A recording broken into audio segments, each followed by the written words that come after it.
Assalamualaikum warahmatullahi wabarakatuh. Selamat siang semuanya. Izinkan memperkenalkan diri, nama saya Rahayu Ciarsmi, NPM 19130530047. Di sini saya akan memaparkan materi tentang kebutuhan warga negara. Mari kita simak bareng-bareng yuk. Materi yang pertama yaitu tentang pengertian warga negara.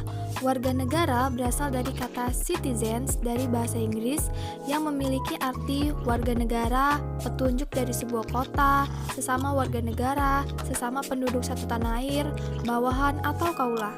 Kemudian ada istilah rakyat, penduduk, dan warga negara. Rakyat menunjuk pada orang-orang yang berada di bawah satu pemerintahan dan tunduk pada pemerintahan tersebut. Istilah rakyat umumnya dilawankan dengan penguasa.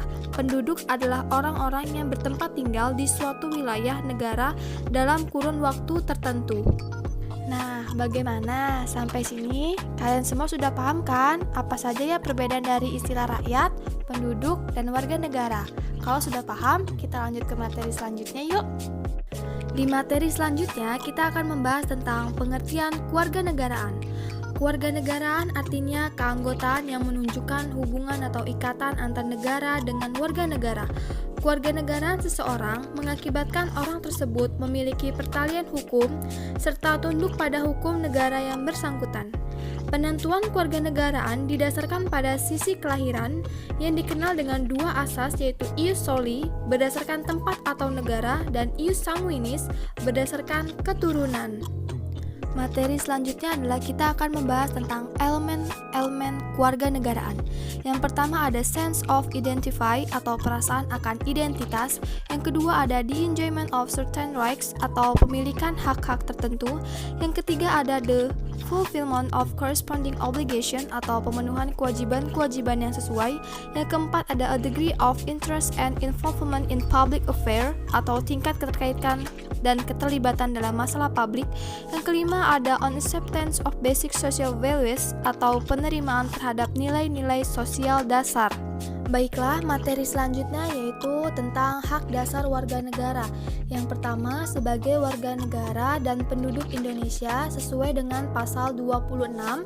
Yang kedua, bersamaan kedudukan dalam hukum dan pemerintahan sesuai dengan pasal 27 ayat 1. Yang ketiga, memperoleh pekerjaan dan penghidupan layak sesuai dengan pasal 27 ayat 2. Selanjutnya ada kewajiban dasar negara. Yang pertama, membayar pajak untuk negara sesuai dengan pasal 23 ayat 2. Yang kedua, menjunjung tinggi hukum dan pemerintahan sesuai dengan pasal 27 ayat 1. Yang ketiga, menghormati bendera negara Indonesia sesuai dengan pasal 35. Baiklah, selanjutnya kita akan membahas tentang peran-peran warga negara. Yang pertama, kita akan membahas tentang apa itu peran aktif.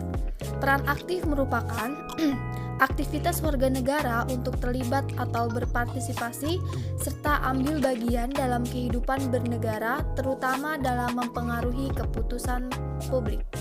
Yang kedua ada peran pasif. Peran pasif merupakan kepatuhan warga negara terhadap peraturan perundang-undangan yang berlaku. Yang ketiga ada peran positif. Peran positif merupakan aktivitas warga negara untuk meminta pelayanan dari negara agar dapat memenuhi kebutuhan hidupnya. Yang keempat ada peran negatif. Peran negatif merupakan aktivitas warga negara untuk menolak campur tangan negara dalam persoalan pribadi. Selanjutnya adalah penduduk dan WNI. Sesuai dengan pasal 26 Undang-Undang Dasar 1945 perihal warga negara dan penduduk. Yang pertama, yang menjadi warga negara ialah orang-orang bangsa Indonesia asli dan orang-orang bangsa lain yang disahkan dengan undang-undang sebagai warga negara. Yang kedua, penduduk ialah warga negara Indonesia dan orang asing yang bertempat tinggal di Indonesia. Dan yang ketiga adalah hal-hal mengenai warga negara dan penduduk diatur dengan undang-undang yang berlaku. Baiklah, itulah tadi pemaparan materi tentang kebutuhan warga negara. Sekian materi pemaparan dari saya ucapkan terima kasih dan sampai jumpa.